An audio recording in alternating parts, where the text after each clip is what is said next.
My name is Earl, E-A-R-L, Andrew. I'll just go by A, Venable, V as in Victor, E-N-A-B-L-E. All right, if you don't mind, just now say, hi, my name's Earl Venable. Hi, my name is Earl Venable. And the other thing that I should have went over here is if you can try to rephrase my question and your answer. That way it gives context. It's something that's really tough, and I may have to remind you because they don't want my voice in the documentary film. So if I ask you, what your name is, you say, my name's Earl Venable, or where were you born, Mr. Venable? Where was I born? I was born in Muncie, There Indiana. you go. Perfect. You rephrase the question so you didn't just say Muncie, Indiana. So you're born in Muncie, huh? Yes, I was born in Muncie, Indiana. What was it like growing up in Muncie? Well, growing up in Muncie was, back when I was coming up, was a challenge in some areas. Actually, you're not old enough, but back when I was born in 1954, and July the 16th, getting ready to celebrate my 55th birthday here in a couple of days. But there was some racial tensions that were actually when I got into middle school, and then obviously when I got to high school at Muncie Southside. So growing up in Muncie obviously was fun. It was exciting to be a Southside rebel in a Bearcat country, but it's nice. It was growing up was fine. Come out of a family well trained as far as Christian backgrounds and believed in God and still do believe in God, and father and mother raised us well. Did any of your family work at BorgWarner? Uh, did any of my family work there other than myself? No. My father-in-law, actually, Charles Cody, is the one that got me hired at BorgWarner. And so, other than that, I have a sister-in-law that works there, Charlotte Johnson, that worked there. But as far as my immediate family, my brothers and sisters, no. None of them worked at BorgWarner but myself. How'd your father-in-law get you hired? Well, obviously he wanted me to take care of his daughter after I married her. So my father-in-law got me hired through George McKibbins, I believe at that time was the personnel director, and at that time they needed some help, and I went out there and applied, and Mr. McKibbin said that he would hire me. And so I got hired in February the 6th, 1979. Now, backing up just a little bit, do you have any recollections of BorgWarner, employees, the company when you were growing up? Was it something that you knew about, or? Was it something that I knew about the company? Obviously, not a lot. And I sometimes I think about that because the church that I attended to was actually on Blaine and Seymour, now that you mentioned that, and it's set in the back. So BorgWarner, which they called it Plant 1, set in the back. The back was to that. Not knowing one day that I would work in Plant 2, but I had no idea about what BorgWarner was about. Absolutely not. Matter of fact, even when I was in the military, and I'll say this, and I'd always come home when I was in the service. Some of my friends worked at BorgWarner, and every time then I would come home for leave, and one of my friends worked there, and he would say he's laid off. You know, he had gotten laid off. Back then they laid off a lot. And I just looked at him and I said, every time I come home from leave, you're laid off. I will never, ever work at a place like that. Why don't you quit? And look, 30 years later, not only did I work at BorgWarner, but I retired from BorgWarner. Now, when you hired in, when that decision was made, that you had to take care of your wife, and your father-in-law said you got to get yourself a real job. Well, I had a job, but it wasn't as good as that job, obviously. So, when I first started working there, I went, and I believe I was in S7, they call it, which was it was the S building, which a building that eventually they end up tearing down. So when I first hired in there, that's where I went to. I went back to S7, and as I was just a machine operator. And were you a machine operator the whole 30 years you worked there? No. I was not a machine operator the whole 30 years.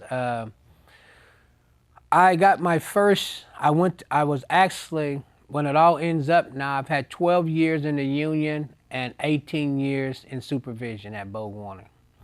So I got my first chance when they started a new part of BorgWarner, which a new philosophy, and when I first hired in there, we was actually what they would call like on an incentive program.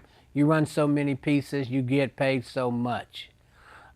Later on, they came out with what they end up calling it a focus factory, where you actually got paid a certain amount of money. It didn't matter how many pieces you run, all of us got paid the same amount. And I was chosen out of, I don't know how many people actually applied, but they called us the chosen 20. There were 20 guys that they used as far as union people to go down and start what ended up being owner-operator concept or focus factory. And I was one of those 20. And so that's how I actually got started. I was chosen to be like a team leader, and then from there I went on to supervision. Which did you like better there? Being a supervisor or working on the line with you? Obviously, which one did I like better? I like actually the supervision. I stayed in it. It has its ups, it has its downs, but I think my part of it is I like dealing with people, and I like doing different things, and kind of got bored just working out on the line, doing the same thing every day. Maybe I didn't run a different job, but I find out once people master that job, and once there's no more excitement in doing that job, I mean, I learned how to do it, I know how to do it, then for me personally, that was just not enough. I wanted to do something different, and management, that's what that did. It opened up areas in my life that I never even dreamed of. I'm not a mechanic per se, don't work on my own car, but I was able to learn at BorgWarner a lot of different things, excuse me, about manufacturing parts and putting parts together and how things work. So I have nothing actually bad to say about that part of it, because of the simple fact it opened up some doors that, for me, that I don't think I would have never ventured off into on my own. And so I got paid. I call it, I got paid on the job, and then I learned a lot of different things, management skills and things of that nature that I probably would never have gotten to do. Do you have any feelings on the incentive system, doing away with the incentive system? How that affected production or workers on the floor? We've heard a lot of workers talk about that. Well, my feelings as far as the incentive system versus just working for a straight pay, both of them obviously had its advantages. Now the incentive system had its advantages, but the problem that I think that maybe upper management seen in that was the simple fact that if that standard wasn't right, I mean, I know some of us, we got done very early, so actually we could have produced more pieces, than we did. So that part of it may not have worked out too well. I'm not versed on the numbers of how all that, did they make money in that area? I'm quite sure they made money at that time. But then the owner-operator concept, where everybody just gets paid the same amount of money, sometime the idea was, well, if I run one piece, it don't matter, because if I run 1,000, I get the same amount.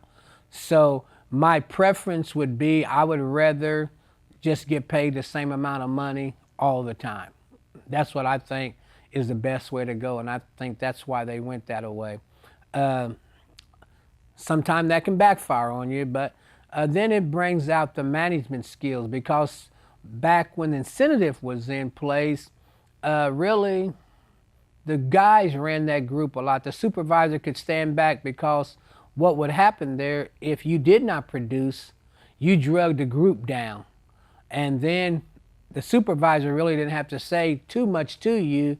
The guys that were on your group maybe not would say something to you personally, and some would, but you would get verbal contact, eyes looking at you, even maybe don't want to sit by you at the picnic table. You were not well respected in that group if you drug it down. So that way, then what would happen is the supervisor wouldn't have to say nothing. The guys would normally, tell you need to come on, kick it up, or you're not carrying your weight. Whereas with the owner operator concept, uh, supervisor now has to go out there and tell you, you have to get on the ball. You've got to do your job because the group, it's not affecting the group anymore. It's just you and the supervisor. So from a supervisor standpoint, probably he would say, if he didn't want to have that confrontation, that, hey, I like that incentive system better, because he had a lot of more help. Even if he didn't want it, he had it, because the guys would step up there and tell you to do better, like I said. But personally, I would rather, even as been a supervisor for 18 years, I would rather have the other concept, whereas if I had to, I just have to go and tell a guy, you got to come on and do a better job. So what was the atmosphere like on the shop floor? You mentioned the guys kind of they were almost leaders amongst the workers. Did you have a lot of friends? Was the shop really divided? Was there a lot of unity when you were in the union, or?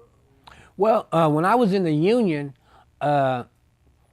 was strong, and obviously when I first started working at BorgWarner, very strong union and a lot of good friendship between the union and the company.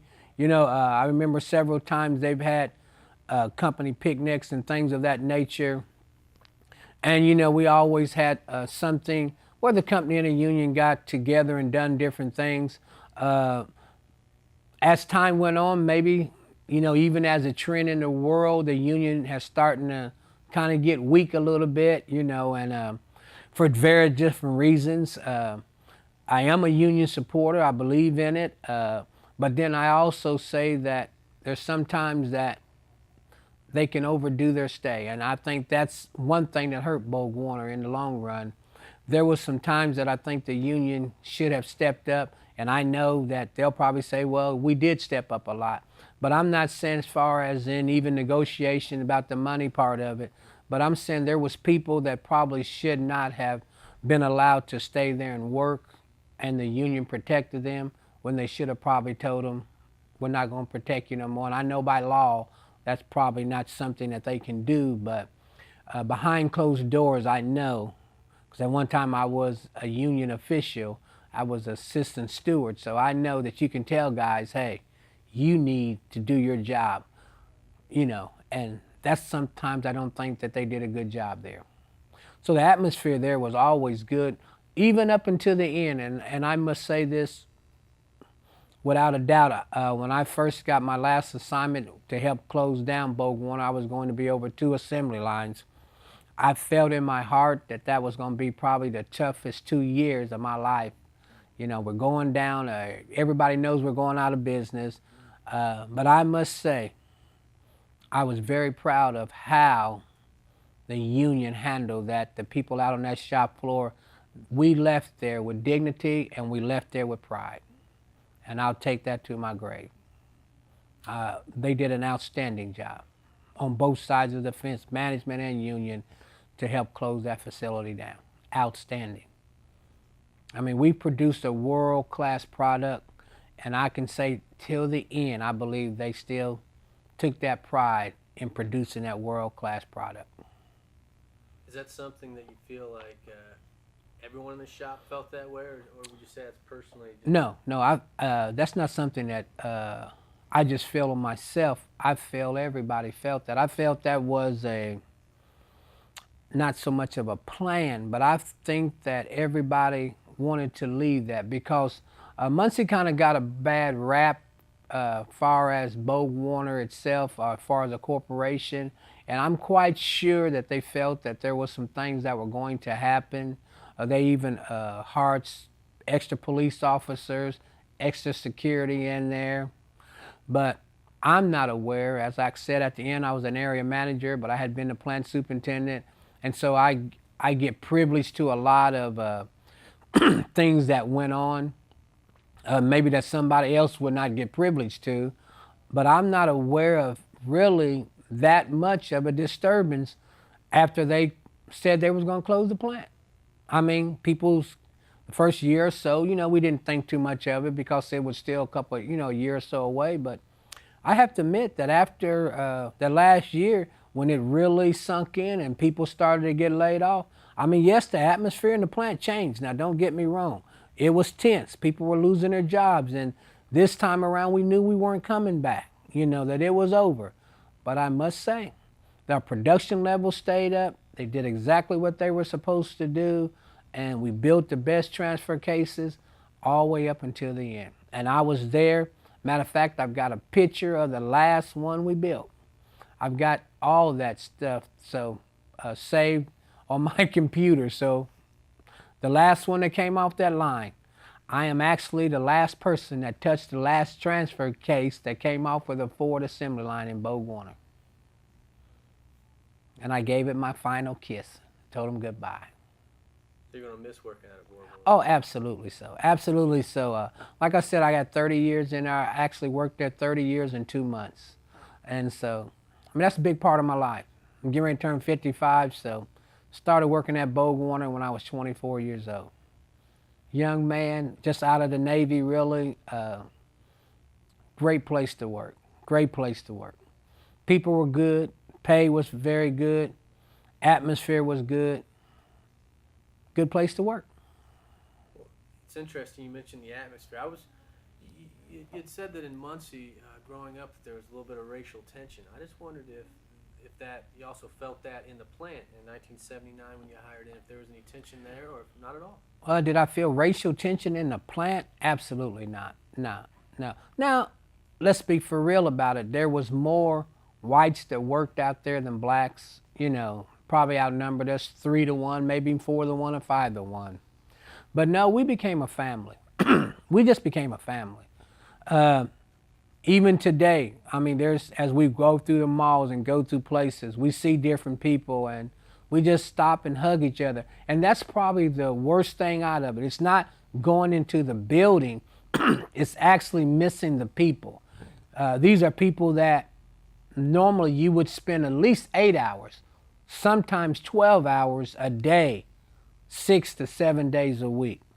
That's a big part of your life. I mean, you start talking about 30 years.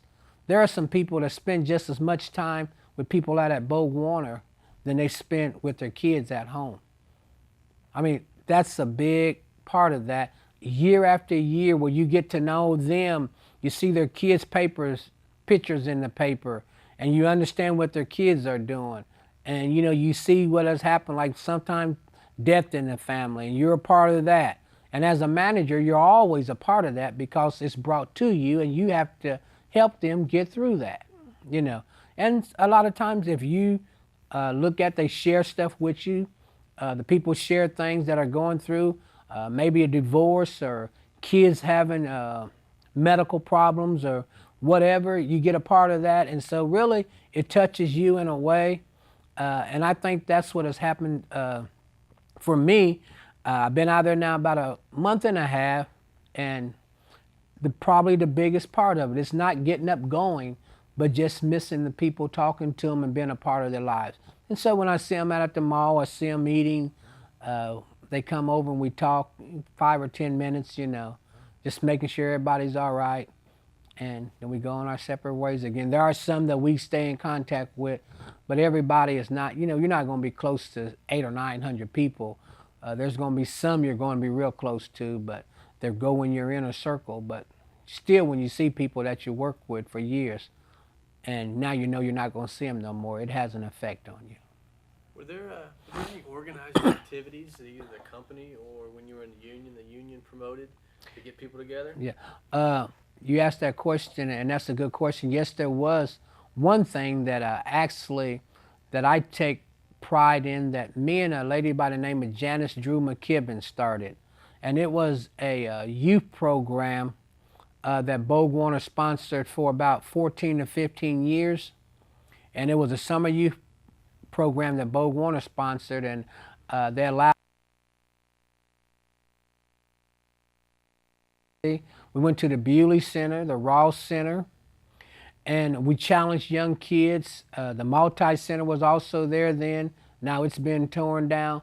But we challenged kids and taught them how to go about getting jobs, about self-respect, doing the right thing. And BorgWarner put thousands of dollars every year for about 13 to 14 years into this project.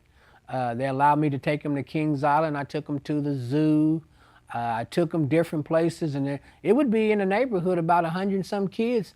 And then also about 10 or 15 co-workers that they would let also take off work and do this.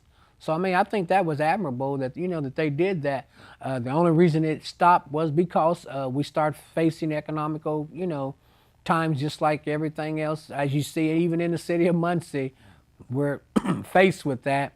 And I'm not a politician, but you start looking at people and you start looking at different situations. And just recently, libraries closing down and things of that nature, someone in the black neighborhood, and then it becomes like it's a racial thing because of the simple fact that they shut this library down because it was in a black neighborhood.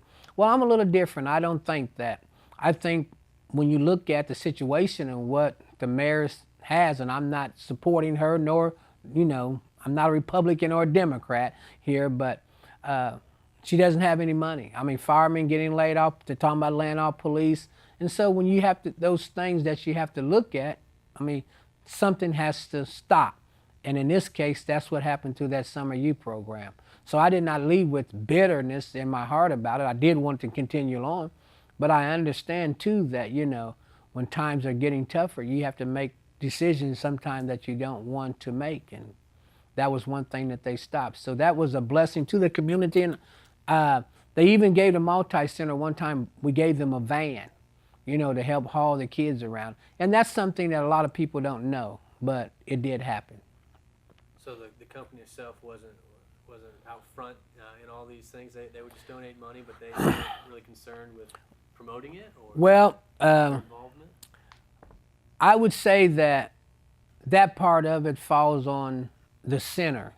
I was a type of a person that I challenged them. I said, and at one time they put it in, we have like a Muncie Times, but I think the center should have done a better job. If I'm donating stuff to you, if I'm giving you stuff, it's not for me as a company person to, I would say blow my own horn and, raise the flag up.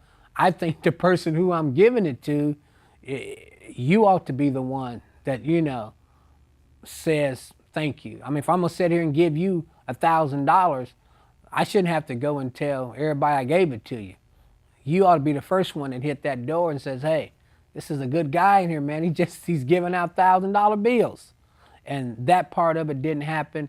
And that's what I regret the most. I did not do it, promote my own, because it would be promoting me.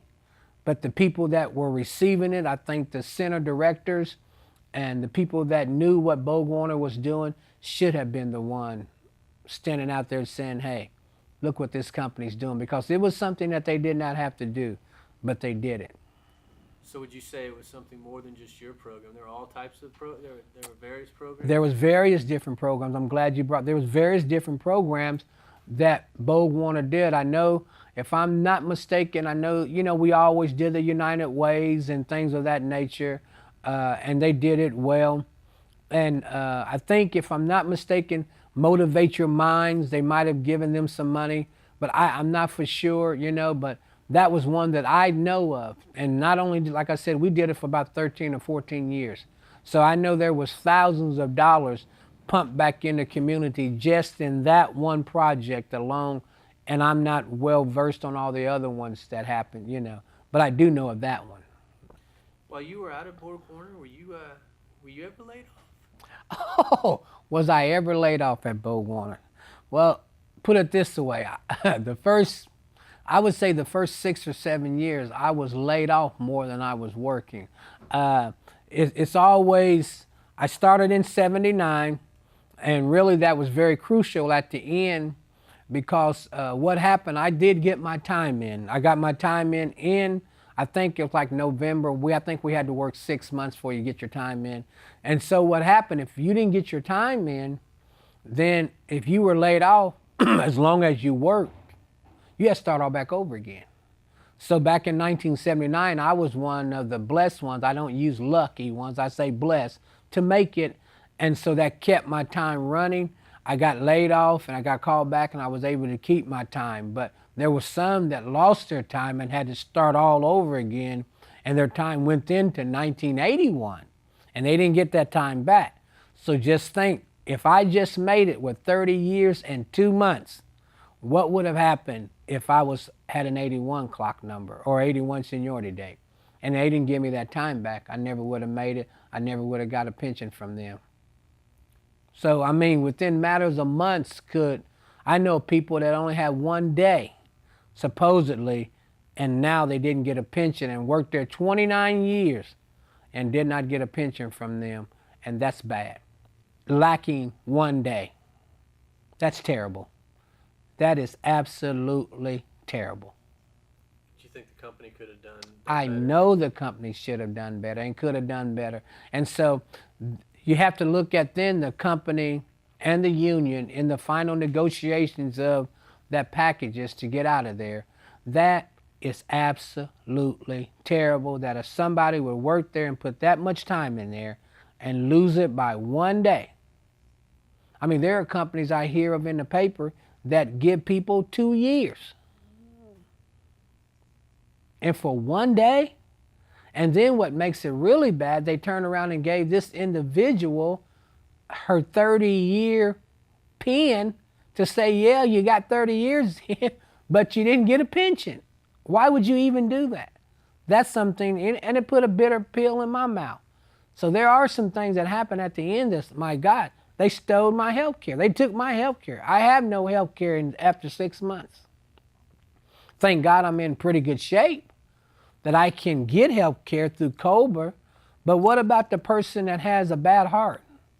What about the person that has an incurable disease that worked there 30 years? What do? What about if we can't find another job? How do we pay for health care? Even though I do get a pension from them, but my pension then becomes the way that I pay my health care? So there's some things that happen. I mean, I don't think you never take anybody, a 30-year person, you don't never take their health care. You don't never take their benefits away from them that they work for all the years.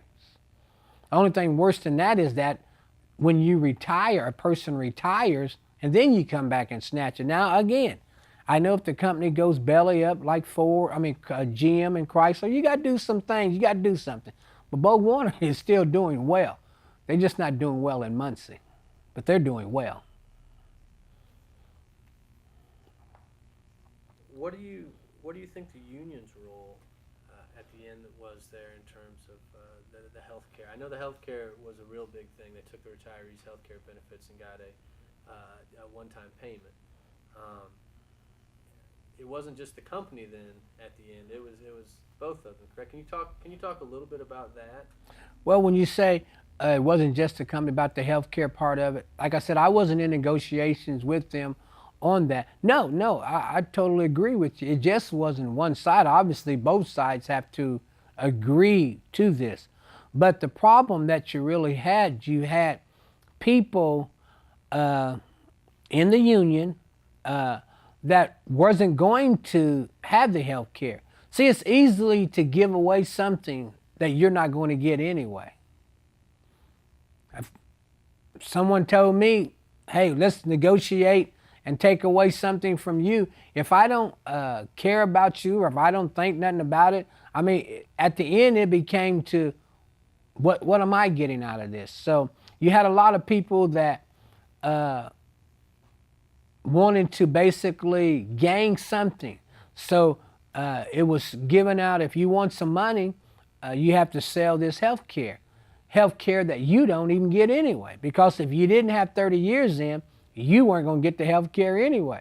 So the people that were on that committee sold it.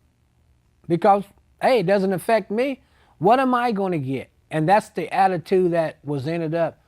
What am I going to get out of this? Now, on the other side of the fence, if the company really thought a lot about its employees, they never should have asked for it anyway. But it's a monetary thing. It's monetary. Healthcare is a big thing right now. Look what the world is going through. You look at CNN, they're fighting right now over healthcare, whether or not we should be like Canada or not.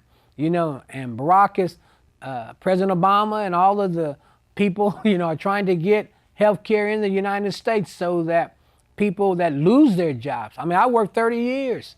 Did I work 30 years for that health care? I'd say yes, in a sense of speaking. I felt in 30 years I would have a pension, health care for the rest of my life. Those are the things that I felt that I was going to end up with. I felt I was going to get three things out of BorgWarner. I was going to get my health care, a pension, and I was going to get my 401k. I got two of those three. And I came out better than most people did because they sold my health care. And so if I would have got to keep the health care, I would have gotten everything that I felt back in 1979 that I was going to get. So when you made the switch, it sounds like the union was still representing your interests based on those 12 years.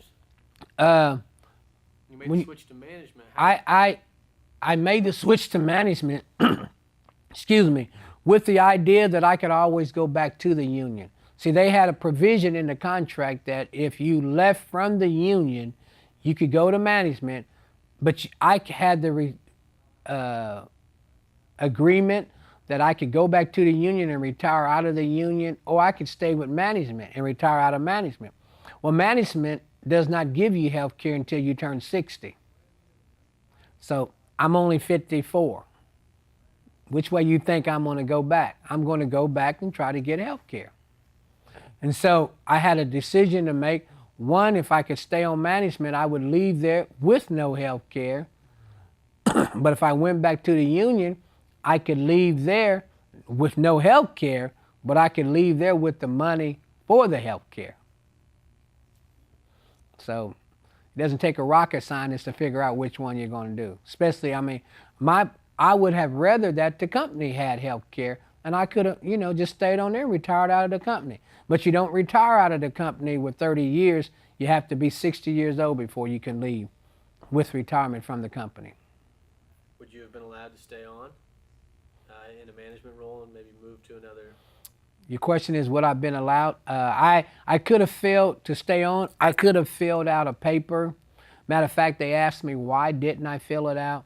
I'm an ordained elder here. I have a church here. My family's here. My grandkids is here. So no, I did not want to go on with them. I could have probably gotten a job. I failed.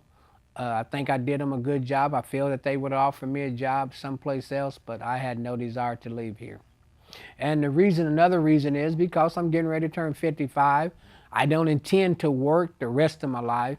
So by the time I got to someplace else, then now I got to turn around and come back because this is where my family is. And so I did not choose to go there. I just didn't want to, go nowhere else with them.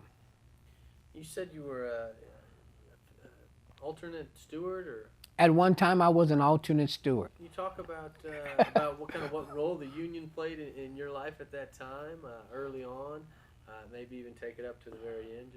Just the role of the union. It sounds like you were active. Well, I was an alternate steward back in C5 for about 2 or 3 years. I used to tell them when I was in management that I had been a steward also, so I know the game. I mean, I know the game, and it's a game. I mean, most of the time, even when you're a steward, I mean, you know that sometimes your guy's wrong, but, you go in, first maybe at that time you try to strong arm them, and then if that don't work, then you just ask for forgiveness, But your goal was to protect your people, and they did a good job of that. They did a good job of that. Like I said earlier, sometimes I think maybe they should not have went to the extremes that they went. I don't believe in bringing back people, giving them 4 and 5 chances. I think that's wrong. There's a lot of people out there who would have loved to have a job at BorgWarner, and obviously some people didn't want to have one.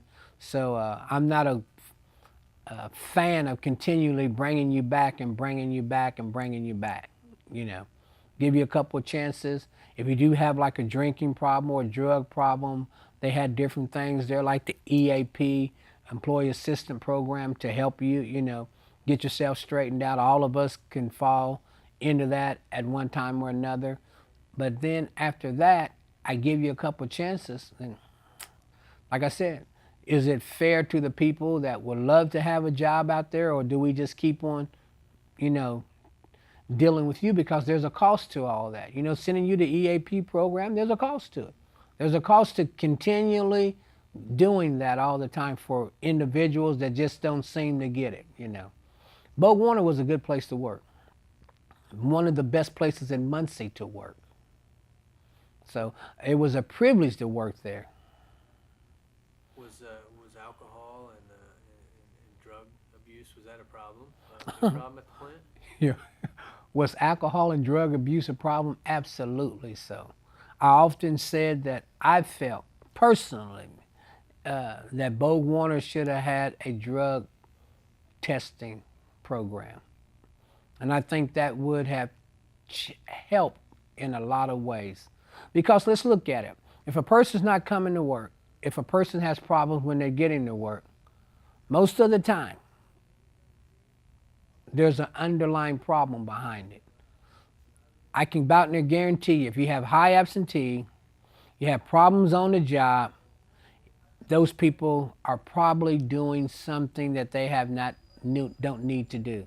So how do you deal with that? You have drug testing. They have drug testing everywhere else. Police force has drug testing. If you're going to drive vehicles like buses, school buses, and all that kind of things, they have drug testing. Well, you say, well, we're just building. But what you're building a transfer case that goes in a vehicle. So it's important for you to do your job right, because down the line it could affect somebody's life. So, and then I just think it would have been a better tool, because, just random drug testing, your number comes up. It's not me pushing you and say, hey, come on, let's go. Your number comes up in a computer and you're chosen. It's your day to go. Take your test and hopefully you pass. And that way that would keep everybody at least knowing that you have there's going to be an opportunity that you're going to have to go take a drug test. That has nothing to do with black and white. That has nothing to do with male and female. Management people need to go to. Everybody takes the test. Because you've got some managers that they might do something as a recreational, that's what they would call it there, a recreational drug, but they need to be tested also. So let everybody be tested, from the plant manager down to the janitor. Everybody gets tested. I think that would have helped us out a lot. We would have been a better plant. I would put it that way. We'd been a better plant. We were good, but that would have made us better. Were people drinking and drugging at work? No. Oh yes, yes. Several times. You asked me, were they drinking and drugging at work? I've had several times people would come to me and tell me certain situations were going on. And even at one time, I remember a person came to me and told me something was going on. They was absolutely right. I've caught people drunk. I've had to suspend people that were drunk. I've had to, deal with them. Had to actually suspend one of my friends. Found him on the picnic table drunk. The security guard let him in the building knowing that they were drunk. And let me just interject this. A lot of people out there did not want to deal with confrontation. As a manager, most management people, and I think that is the biggest thing that management brings to the table, is be willing to deal with confrontation. It's not easy. It's not fun. But that's what you bring to the table. I couldn't make any parts. I couldn't touch any parts. I couldn't build anything. But my job was to make sure that the playing field was fair.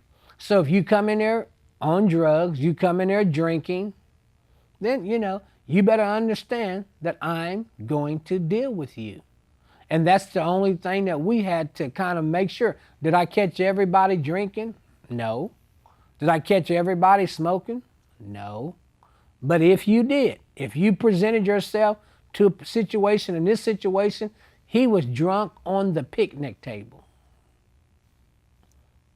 And I can't overlook that. I got to deal with that.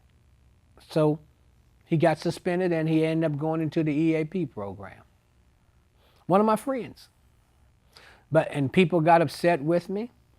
They thought that I was wrong. And I say that now. I mean, I never really got upset with that job, but that day, I went over and I was hurt because, you don't want to do things to try to hurt people. I knew when I did that what was going to happen to him. He could have even got fired for good. But again, that's part of my job. And being a management person, a lot of times you got to stand by yourself, but you got to know that you made the right decision. And really, it was for his best.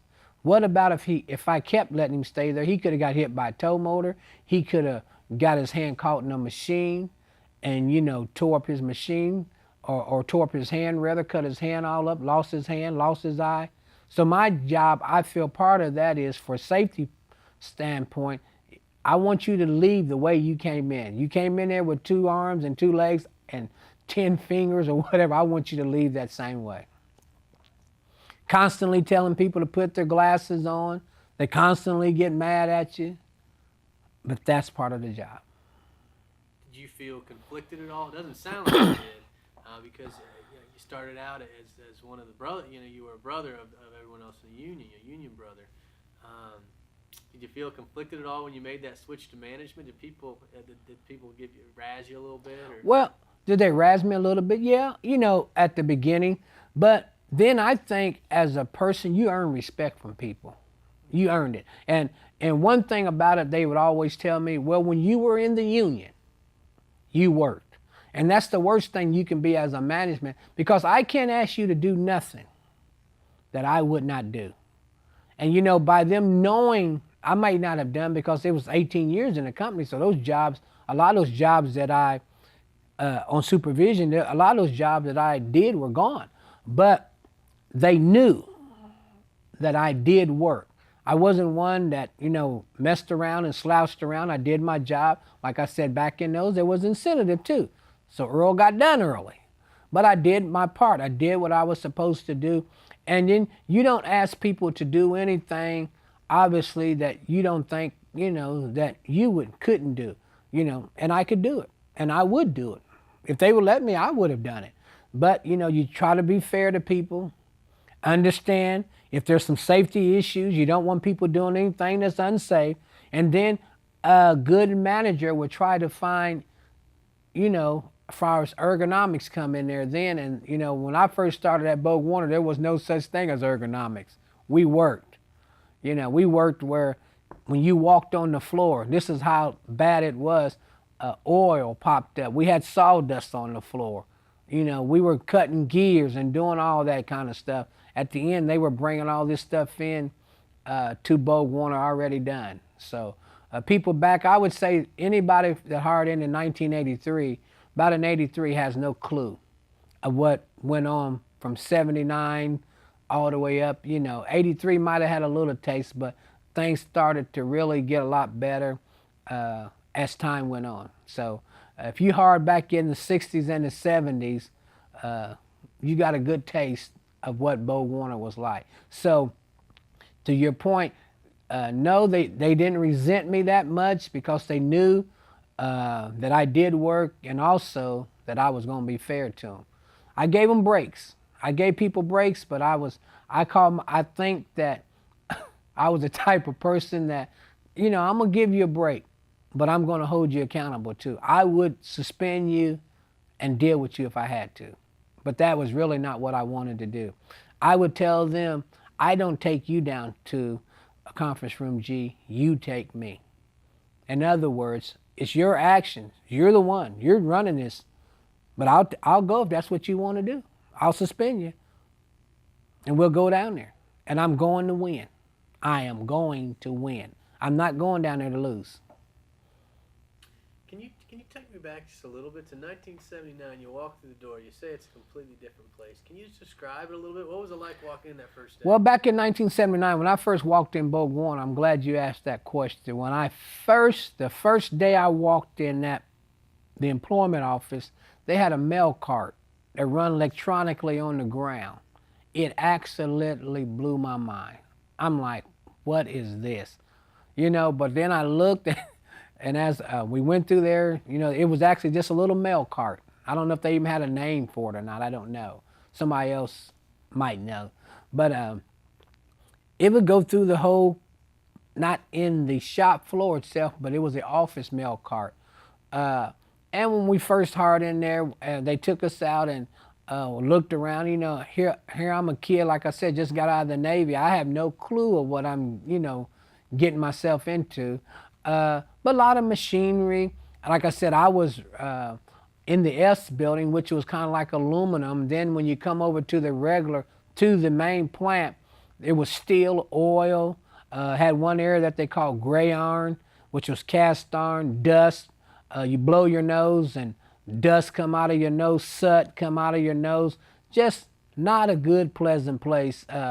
Back in that time, like I said, ergonomics wasn't there. I'm not here to down it. It was just that time. I'm quite sure about any other factory looked about the same too, was about the same. So that's not a reflection on BorgWarner at all. That was just probably the times that, that was a part of the times. But as times went on, things got better. And I mean, at the end, like I said, ergonomics stepped in there. We had wrenches that we would buy for ergonomical purposes, to help carpet tunnel and help people from, bending and twisting. And we would try to make sure a person had a problem that we would try to keep them from, injuring themselves more than what they already were. So overall, I think they did a pretty good job.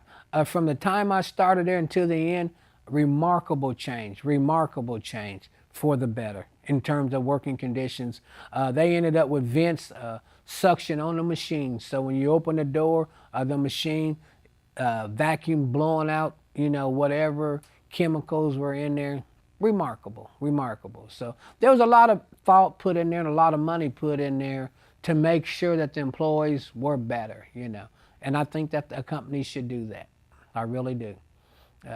Because actually it's the employees that make the company.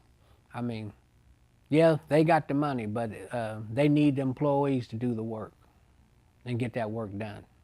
And if you got a sick employee, you're not going to get too much done. So there's the backside of that where you can take care of them by, trying to do the right thing, buying the right tools and trying to make sure that, and we had even employee involvement, whereas, they would sit down on different teams and work with the company to make sure that they got the right wrenches. And so they become involved in it and make sure ergonomically, they had ergonomic teams to make sure that things were being done right. And people checking and making sure and following through that on the things that we say we were going to do as a team, that they got done. And then we maybe move on to the next project. So at the end there, like I said, before the announcement of plant closure and things, BorgWarner was doing well, We've talked a little bit about this, but how would you say local residents viewed the company? You said it seemed like they were kind of underappreciated, that BorgWarner wasn't recognized for some of the things they had done. For instance, in your church, when you said you worked at BorgWarner, how did people react? Oh, well, if people know that you worked at BorgWarner, I believe that they appreciated that. Maybe even be a little jealous of that. There's a lot of people in Muncie that did not have the privilege and the honor to work there. I would even say this, and I might even be wrong for even saying this. I would say BorgWarner would be number 2. New Venture Gear would be number 1. You wanted to work for New Venture, you went to work for BorgWarner. Everybody in Muncie cherished those 2 jobs. They cherished those 2 jobs, and BorgWarner and New Venture Gear were the top of the lines in Muncie. And now look, both of them are gone.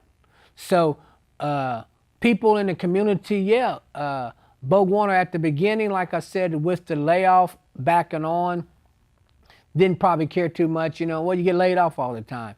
But at the end there, because I hadn't been laid off since 1981. So at the end there, BorgWarner was right up there with New Venture Gear. I mean, I would say like they're 1A and 1B. Probably the best 2 factory jobs in the city of Muncie.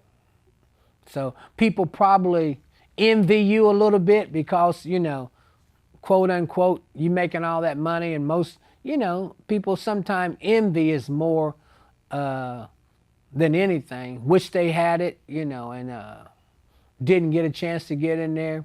So a lot of people probably were glad. There were some people probably were glad.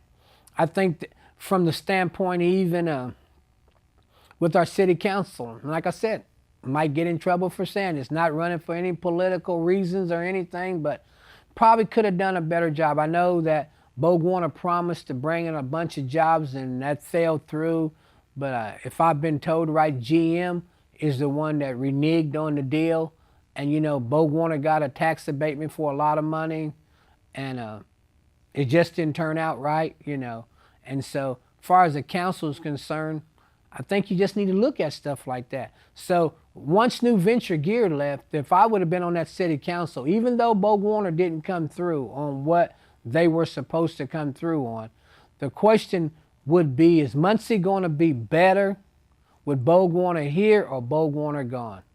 And I would say it would have been better. So if I was a city council, I would not have asked for that $150,000 tax abatement back. Matter of fact, I would have went to BorgWarner and asked him, what else can we do to help you stay in Muncie? Because eventually that's going to outweigh, because you had about 600, 800, 900 people working there, paying in property taxes, paying in taxes, paying, to live here. Eventually that's going to catch up. BorgWarner paying in taxes. That is going to end up, it's going to be more than $150,000, I guarantee you. So asking for that was probably, when you say how do these people in Muncie, probably a lot of people thought that was the right thing to do. I totally disagree. I think that was absolutely the wrong thing to do. I think companies would love, I look at the paper. There's companies coming here right now. You're steady giving them tax abatements. Had you gave BorgWarner some? Absolutely. But had BorgWarner been here putting money back into the community, as we talked earlier? Absolutely. So, you got to understand what time that you're living in now, and I think the city of Muncie still has not reached in terms of how bad economically things are going to be in here. I don't think we've hit rock bottom yet, but I think we're heading towards that, because there are a lot of people here at BorgWarner that are still getting paid money right now. But once that money runs out and once that unemployment runs out, then where do we go from here? Where do we go? That's usually a question I ask later, but what do you see for Muncie with all these factories closing down? Well, hopefully, where do I see Muncie stand? I hopefully, the mayor has a tough job, and I don't envy her one bit. She's the mayor. Whether it had been Mansfield or her, I think the same things probably would have been there. She's just a name. She's just got a different name, and she's a woman and he's a man. Where does Muncie go? Muncie will survive, I believe it, but the good paying jobs as what BorgWarner and New Venture had, I think is a thing of the past. I believe now if you can get a $18, $19 an hour job now, man, you're doing very good. Considering where BorgWarner New Venture was paying like $26 and $27 an hour, those jobs are a thing of the past. It doesn't take that much to live in Muncie. To have you don't have to have that big of a job like that. But Muncie just has to tighten its belt, just like all these other cities. And I'm not a politician, I'm not an accountant, but I know that Muncie will survive. We will survive. It'll be a different things. And then when economical times come like this, you got to do different things. You got to do stuff different, just like in your own home. Things get tight. You got to do things different. You may be going out 3 nights a week or 4 nights a week. Hey, guess what? You got to cut back. We're only going to go out on Sundays now. Or you got to do something different. And that's the challenge that I think the citizens of Muncie and also the council, city council, and the mayor have to do. And that's what I think partially she's doing. Now it's being looked at as being terrible, but I don't know of any other thing. I said back as a manager, I don't know of any other thing you can do. When orders used to go down at BorgWarner, lay off people. It's not something you want to do, but no one can carry you and no one can carry people when there's no work. I mean, there's nothing left. I mean, there's no choices that you can hardly make. Do you think, we've got this Bravini gear plant that's supposedly going to be up and running in a year or so. Do you think that that's different enough, even though it's green energy, kind of stuff, but it's still a factory job and it pays less with less benefits? I mean, what do you think about things like that? Is that Well, I think about Pravini coming here. I mean, I'm happy. That's a great opportunity, and it'll be a great opportunity for some people in Muncie. We need other factories like that coming. As I said earlier, you don't need to make all that we make, but you need to make enough to survive. And I believe, $13, $15, $16, $17, $18 an hour jobs. A person can live in Muncie. You don't have to have a brand new car. It's not like out in California where you got to be on the freeway 40 and 50 minutes. You can pretty much get around Muncie pretty good. It's accessible, that you can, get to where you need to go to. So hopefully we get some other jobs and some other factories that come in here like Provini and any of the other ones. I challenge the mayor. That's her job. That's really part of her job, is to continue. Someone was upset when she's going overseas. She needs to be overseas. She needs to live overseas to bring back jobs to Muncie. And, her job, I think the governor needs to be a part of that. He needs to look at the state in terms of where it's being hit at the most. And I think that's something that he needs to do, to look and see. And, if there's any kind of way that if this end is down, if the people don't care where they put it at, hey, tell them to put it in Muncie. Tell them to put it in Anderson. Tell them to put it in Yorktown. The facilities around this area, put them in there. It doesn't have to be a BorgWarner. And see, we've been so comfortable. BorgWarner, New Venture Gear. We've been so comfortable with those two. BorgWarner was here over 100 years. Can you imagine that? So the mindset is, it's gone now, what we're going to do. Yeah, it's going to be a change, but we will survive. Muncie will survive. The people that worked at BorgWarner and New Venture Gear, they'll survive. We'll make it. Some kind of way. Change, sometimes it's not always easy, but at the end, we'll make it. You got another company, Magna, out there. I live out on 67. They're building another complex out on 67 right now. You look at Muncie, Walmart is out on the south side of town. Nobody probably never would have thought that was going to happen, but it's out there. I live right out there by it. Every time I go in there, people are in there. People are still buying, So, yeah, Muncie will survive because, let's be honest about it. You probably had 1,000 or so people, 1,200, let's say 1,200 people working at Muncie and BorgWarner. Well, that's 2,400 people. Now, let me understand this. Let me tell you this too. BorgWarner had a lot of little small employers working for them. And so we need to understand that. They had a lot of people, Hyatt Metal, and some of these other companies that BorgWarner had coming in there. CQS is another company that does a lot of inspection for us. When we have problems, we'd ask them to come in there. So there was more people just affected than BorgWarner. A lot of these other little small companies that BorgWarner was having do stuff for them, they were affected in this also. And I'm quite sure with New Venture Gear. They're giving you a break. Because you should have been fired. They're letting you come back, and then you still, like, management ain't no good. Where are you at? Yeah. You shouldn't even have a job. So, I don't know. It's like I said, it's a bad thing that happened. I'm hoping that, all of us turn out to do well. But it's not pretty. It's not pretty at all.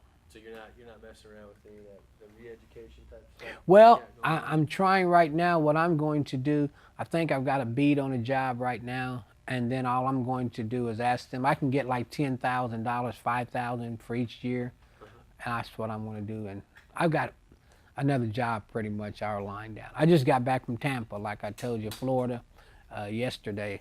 I was in a church convention, so. Yeah. How's the weather in Tampa? My sister lives just south of there.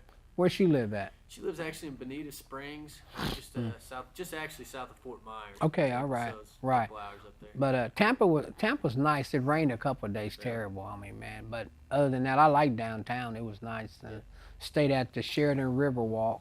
It was nice down there. I've only stayed Beautiful. in St. Petersburg. Right. I've been into Tampa.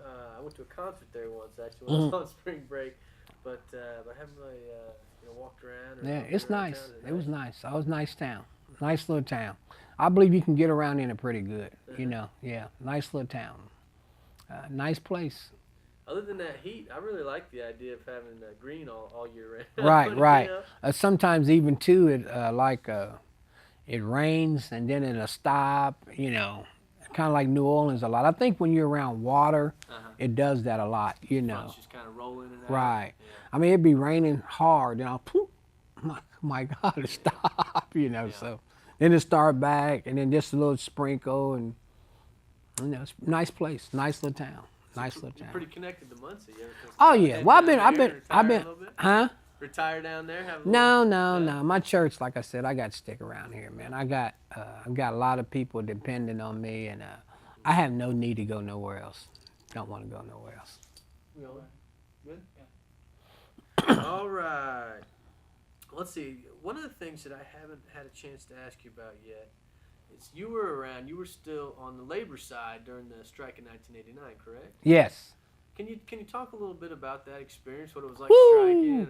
Well, the strike of '89, I was still, matter of fact, Al Straub, which was the vice president, he was actually going to bring me. That was about the time when I was getting ready to transition and starting to go salary, and the strike hit. So I was out there in the strike as an hourly employee.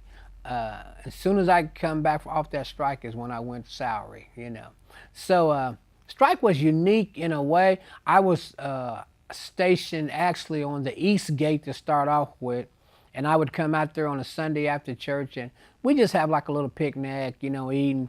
We wasn't violent at all. We just wanted it to end. It was in the summertime, which was good, because if it was winter, then it would have been a totally different story. But we just stood out there, and then all of a sudden they shut that down and made us all go up to the front. And then it got a little physical, in terms of people doing stuff. And that's what I'm saying. You had people that were in the union that just done some stupid stuff. Just stupid, I remember one time we had a meeting at the field house, and this was in this time. And this is when I knew that, we got some people out there that would do a lot of crazy things. One man hollered out, I don't know what we was even dealing with, but he hollered out, we ought to just go out there and bomb the place. Just blow it up. And and I'm thinking, you don't want to do that, you know what I'm saying? But it's like 4 or 5 other people, it's like, yeah, let's do that. I mean, like, why would you blow up someplace? Don't you want to work there? I mean, the goal is, to get all you can get, from a standpoint of more benefits, whether it's vacation days or more money, or whatever, but you don't want to blow it up. I mean, if you blow up the place, don't you know we're not going to be working there anymore? And just that part of that is since 1989 up until today, that is one thing that has stuck with me. If people want to be led, and sometime when people get desperate, they will do desperate things, and the bad part about it, they can get people to go along with it. And there was not a lot, but there was some people who was like, yeah, let's do it. And I mean, I believe they would do it, But when you say that, it was a bad time. And I was glad when that was over with. We had actually just started Focus. When I was telling you that I was one of the first 20 down there, we had just started that, and it wasn't too much. We had just been into that, and so that was not a good time. A lot of people think that's doom BorgWarner, and that was it for Muncie.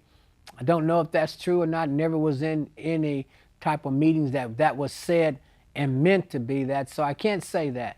But yes, it wasn't a good time. I was out there with the union then, and was proud, of being there. Uh, Not saying that I don't know. Even at the end, if we even got anything, I thought that we lost money even by being out there. I was told. I hear that we lost about $1 million. If we'd have went in earlier, we were better off. So staying out sometimes and striking uh, doesn't turn out the way you think it is. The longer you think you'd be out, the question would be said that you got more. But I heard on that when we were out, we turned down a contract, and the one we accepted, we lost $1 million in it. So you never know how those things are going to go, and you really don't want that. You really don't want every time there was a contract.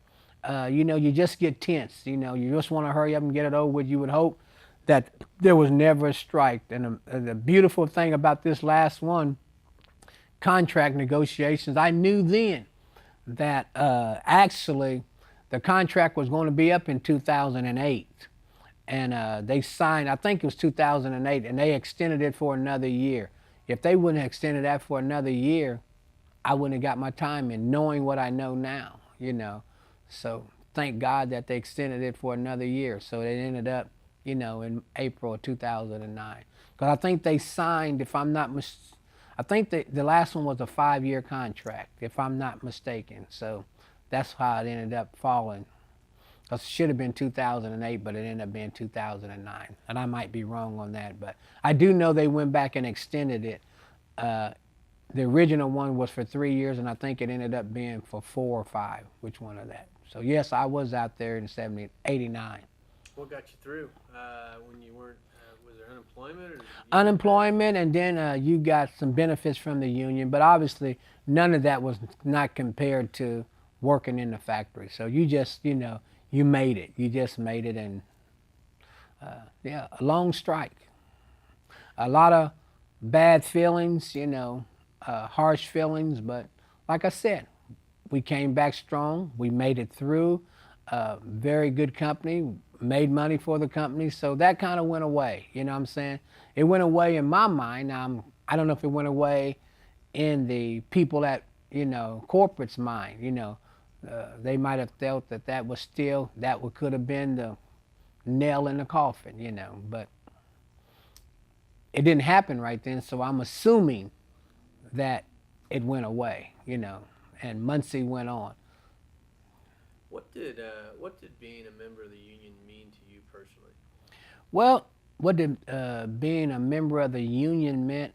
Well, I would say just the idea, togetherness and trying to accomplish something, maybe like, and brothers and sisters of the union, it's a good thing.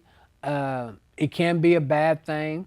But being a member of Local 287, I remember good days. I remember Christmas time. They would have a little shows down there for our kids. My kids were coming up and take them down to Christmas to their theater. And they had union things out at Springwater and things of that nature. So a bond, brothers and sisters, a bond, I would say. When I look back on it, obviously, like I said, I spent 18 years with the company. So I 12 years with the union, the last 18 at BorgWarner, I was with management, so I wasn't allowed to go to none of that, and nor did I want to. I mean, I knew that when I went to management that was a part of my life that was over with, and I today respect union. I respect them. I think they're very good. I think they have their place, but if they don't watch it, it can be also very bad. And a union is no more than the leadership that it has. And sometimes they elect leaders that are not for the people's best interest. Sometimes they're more for their best interest. Instead of doing things the right way and what they know to do, they might just do things hoping that they can keep their jobs. And that's what sometimes a union is not too good for, because they do it politically. It's almost like a politician. Those committee men are similar to a politician. Sometimes politicians don't care to do the right thing. They just do what their constituents want them to do so they can get reelected. can you talk a little bit about how you as a person move forward after 30 years at BorgWarner? What's the significance of the closing to you and your family? Does it affect your family at all? Well, you asked if it affects me and my family. Absolutely, it affects us. Now, me personally, as a person, the first thing that I do, I put my trust in God. Ultimately, my trust was in God working even at BorgWarner. So me personally, I put my trust in Him. I know that wherever He's taking me through now, and whatever He wants me to do, I'll be guided by Him. Am I concerned? Yes, because don't know which way I'm going. I talk to people now. Have you got a job? I hadn't even actually started looking. I was one of the, like I said, I don't believe in luck, blessed ones. I got to stay right until the end. I was probably one of the last people that left that plant. And so I haven't been out. Some have been out like 3 months or 4 months, even years. I've only been out like about a month and a half now.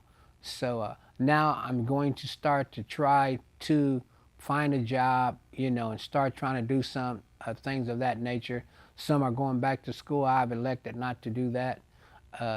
But hopefully I can find a job, and it makes me a little bit better because I do have a pension coming from them. Hopefully that doesn't change. It don't, it don't go away, but hopefully I can find me another job. And I just think my faith in God and my faith to know that in His Word He said He's never seen the righteous forsaken nor a seed begging bread. And so all I have to do is put my hands in God's hands, and I'm looking for Him to bring me out and bring me through.